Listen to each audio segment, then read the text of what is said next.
Now, I feel like I keep saying the same thing at the start of every video, but oh my god, does each episode just keep getting better and better as we near the finale. This episode was full of unexpected twists and turns that no one could have predicted, such as the insane ending that hints at the tenacious rivalry Batista and Dexter will have towards the end of season 1. Right off the bat, the episode starts off at Prater's mansion with Al and of course the other Gemini killer. And throughout the past few episodes, the tension has been peaking at an all-time high within the group due to everything that has happened, such as Mia Lapierre's death and Lowell's disappearance. However, more importantly in this episode, the group focused on telling Dexter, or as they know, the Dark Passenger's kill ritual, and as well that of Al, aka Rapunzel. Now, many people had been anticipating to see exactly how Al kills his victims and whether or not he has a specific code. And as you could probably guess, this guy literally does it for the fun of the game. His only criteria essentially is that they are a woman, and more importantly, are they wearing a ponytail. We get to see the raw footage of how he typically takes out his targets, which in all honesty felt very disturbing and real with the way they shot it. However, when it came to Dexter, we saw that instead of faking his explanation to fit that of Red's kill ritual, he ended up essentially telling the truth while of course hiding the fact that he's the Bay Harbor Butcher. This actually played to his advantage, as Prater now more than ever sees Dexter as more than just an acquaintance, but as a friend whom he shares a strong connection with. But by far the second most insane part of this episode was the dialogue between Dexter and the Gemini twin.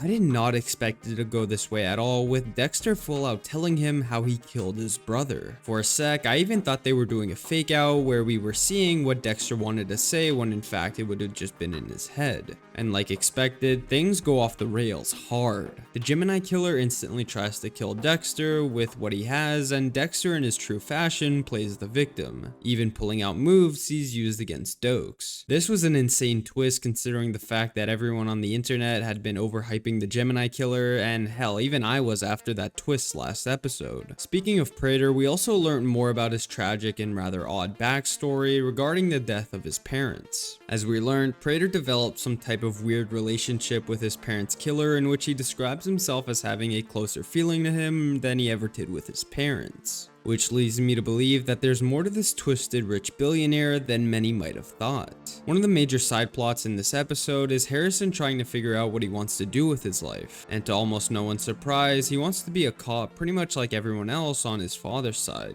I think this is a great tribute to Dexter's profession as a forensic blood analyst and could be a really interesting route to go down. On top of that, the show hints at a future problem regarding Elsa and Harrison's relationship because, as we saw in the episode, he meets a new girl who he's interested in. Don't get me wrong, I think Elsa's great, but to my surprise, she's actually 28 years old, which is quite a wide age gap for her and Harrison. So honestly, I'm curious to see whether or not it goes anywhere, or whether it was in the end just a friendship type of thing. Now, the moment all of you have been waiting for me to talk about is the insane ending we got between Dexter and Batista. And boy oh boy, is this not going to end well for both of them. At the very end, after Dexter secures his blood slide and everything appears to be going well, to his surprise, Batista is right above him upstairs, teaching Blessing and his family the classic Miami vibes we know and love from the original show. I honestly just want to say the way they wrote the dialogue whilst being in front of Blessing's family was just phenomenal, in the sense that at any moment Batista could expose Dexter for who he truly is to this innocent, well, maybe not so innocent family who don't suspect him of hurting a fly. Then of course we get the moment fans have been waiting for a very long time,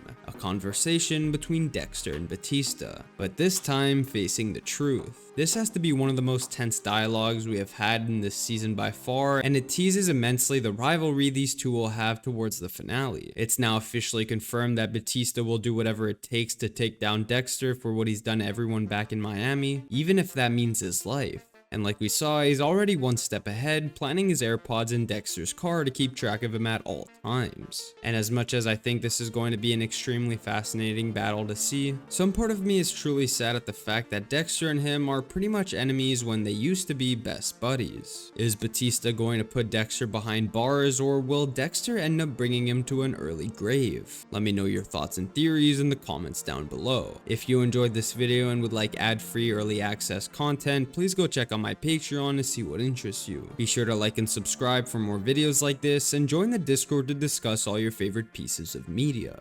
Thank you all so much for watching, and I will see you all next time.